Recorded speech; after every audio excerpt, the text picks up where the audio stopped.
maanta isugu nimi inaynu ku wareejino gawaadhidaas ay hay'adda UNDP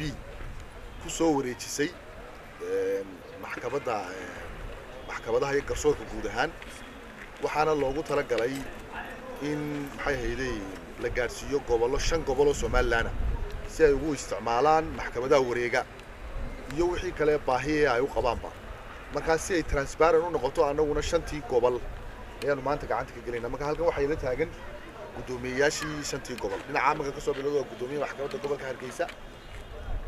gudoomiyaha maxkamadda gobolka Hargeysa ma hay Maroodi Sheekh baan leeyahay gobolka Maroodi Sheekh gudoomiyaha maxkamadda gobolka Sanaag gudoomiyaha maxkamadda gobolka Saaxil gudoomiyaha maxkamadda gobolka Togdheer gudoomiyaha maxkamadda gobolka Awdal marka gobolka Soolna iyagana gaarigoodu waan process garayno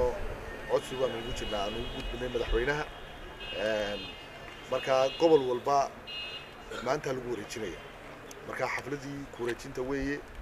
sidii maalintooda arkaysay ay UNDP noogu soo wareejisay anaguna waan soo wareejinay si aan mas'uuliyadda halkeeda u dhigno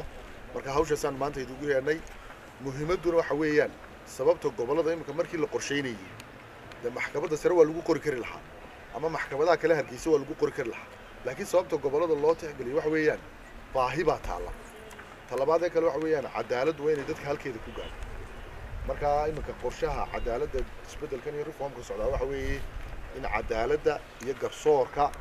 dadka lagu gaarsiiyo meeshooda oo aanay dadku soo dhibtoonin inta la awoodayo sanad boox lagu daro bahda garsoorkuna ay isla shaqeyso oo meel walba ay wada gaadhaan oo garsoorayaashii iyo xeeraaliyaashii iyo staafkii kale la shaqeynayay iyo waliba qareenada oo ayaguna dad magaranaysa dadkii wakiiladii difaacayay ama dhinacyada u doodayay ah in la balaariyo meeshooda ay gaadhaan arrintaas ay ka bartahay waanu ku faraxsanahay mid walbana maanta waanu ku wareejinaynaa waxa kale oo halkan uga mahadnaqaynaa hay'adda UNDP oo runtii muddo dheer saan horeba u sheegay garsoorkii cadaaladda la soo shaqeynaysay oo arrinta inoo facilitate garaysay iyo donorkii gaar ahaan arrinta ka geystay oo maalintii way naga sheegnay oo iyagana waxa ka sii caawiyay EU-da iyo DFID iyo Sweden saddexda qolaa ee iyaguna ka sii caawiyay oo maadaama hay'adda UNDP hay'ad dunida oo dhan ay caawisa tahay markaas intaasaan maanta ku weerarnay markaan waxaan u wareejin doonaa dib baynu u wareejin doonaa